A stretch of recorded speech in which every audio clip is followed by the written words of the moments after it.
Well, this isn't how I wanted to start the day. I knew it was coming. Welcome to Appalachia's Homestead.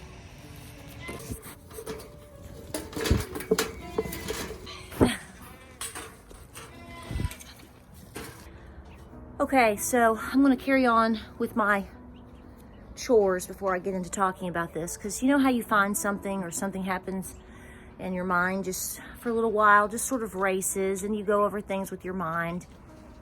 And you know, loss is hard.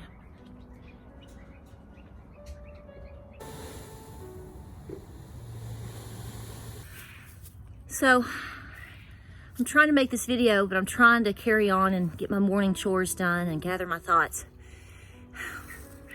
And I want you to see, it's almost like I got up here to pull this hay bale down, and it was like God said, "Look up, child, look up." That's right, I'm looking up, and I'm about to pull this, and I went, what in the world?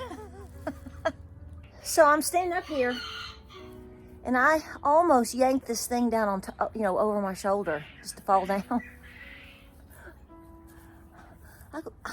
I would have been a true egghead today.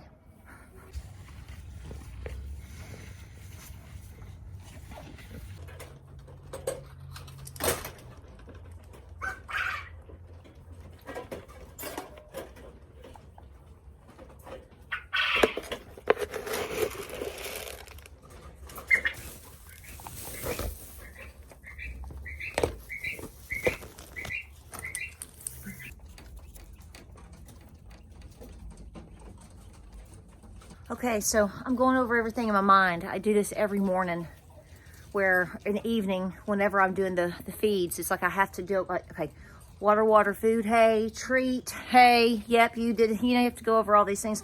So right now I'm giving like a mixed grain scratch, and I've put a lot of extra things in it, like sunflower seeds, a little bit of kelp. So I'm giving that to the turkeys right now.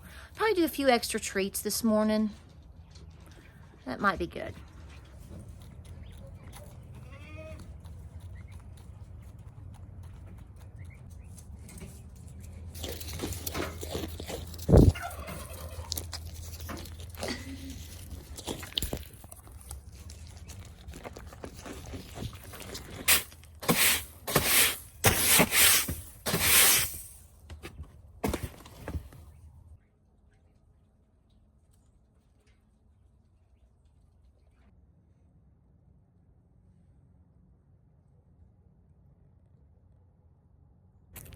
So I knew this was coming, and let me just go ahead and say that when you do this, and I know I've talked about this before, and it's just like with anything else, loss never gets easy or easier. It's just you start to handle it better. And you know a lot of times if it's probably coming, and so therefore you can prepare yourself. You know, I told James, it's been 2 or 3 weeks, I told him that I didn't think that Bubba, who is, if you remember, I don't know what I've recorded because I just set the phone down, took some recordings of this, and Bubba is actually, I got a doe and a doeling, a mama and a baby, back when we first moved to our first farm. Farm before this one, and this was the first set of goats that I had, a mom and a baby, doe and a doeling. And you know, their name was Minnie Pearl and then Miss Pickles, and then you know, you just sort of take on your own identification with them. And because Mama, the mother goat, the doeling, I just called her Mama, and you know, we lost her about 2 years ago. And she was already going on 10 years old at the time. And then Bubba is 9, I guess. So long story short, I've had Bubba a long time. And Bubba grew up with us. And Bubba has given me many, many babies. beautiful, beautiful babies. I was thinking about this as I was cleaning the barn here a minute ago. I'm pretty sure she's given me, I know she's given me eight babies. And I have several of these babies still.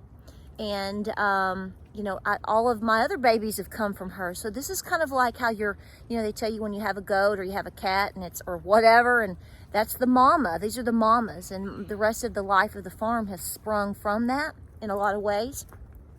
But I told James, I said, I don't think she's going to make it through winter. I'm just going to go ahead and prepare for that. And so I've really been taking extra care of her, making sure that I properly dewormed her. She's gotten some B12. I gave her some extra boosts of this or that. Been watching her eat. She's been eating the whole time. She did fall down the other day.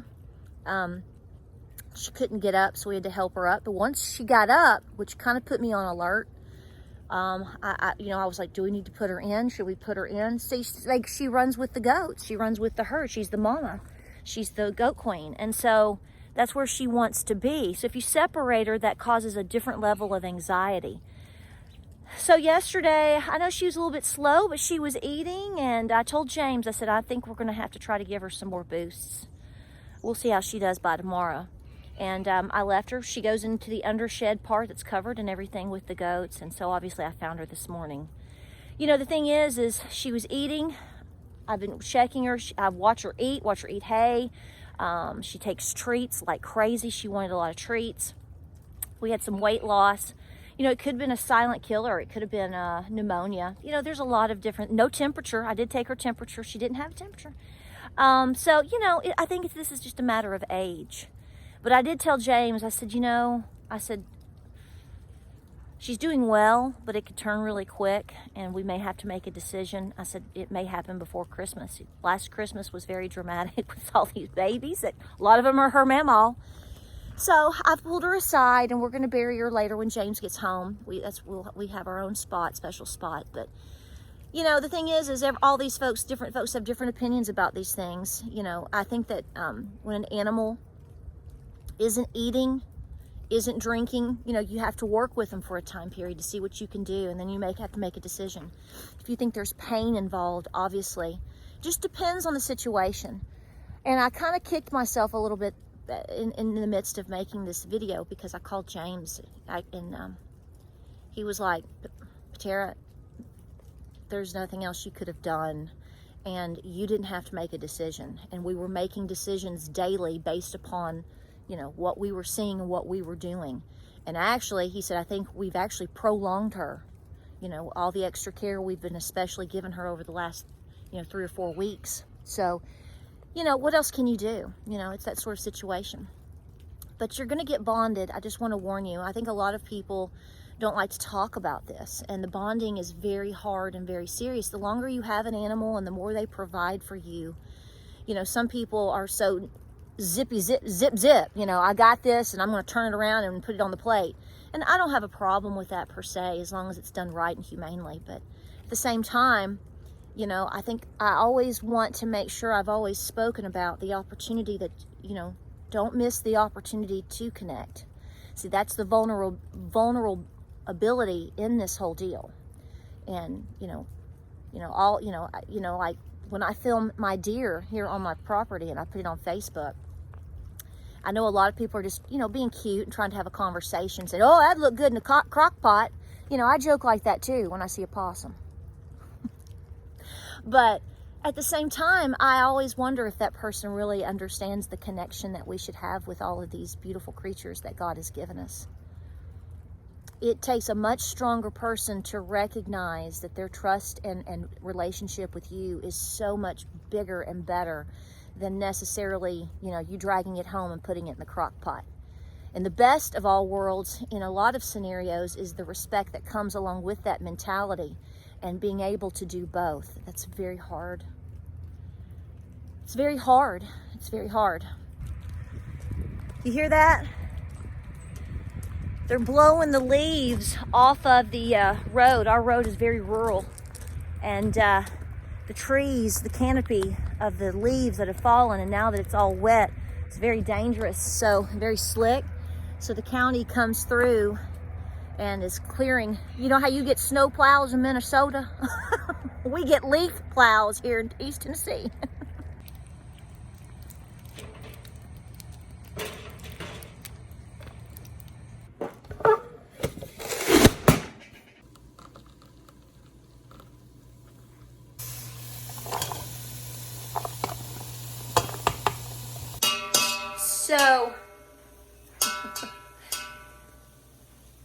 So that little goat that I just took some footage of is the last baby that Bubba had not even a year ago.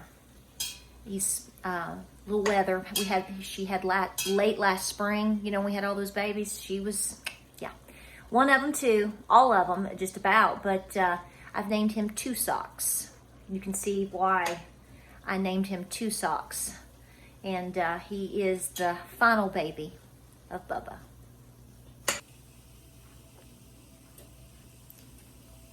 So we're gonna end the video. I'm making a homemade soup. I have a video coming up on that. I was gonna do that today, but I think I'll just sort of lay low and take care of things and spend some Christmas time with my kids. Hope you're doing well out there. I know things can be tough at this time, any moment. So just hang in there. We're all hanging in there, right? Stay the course. We'll see you on the next video.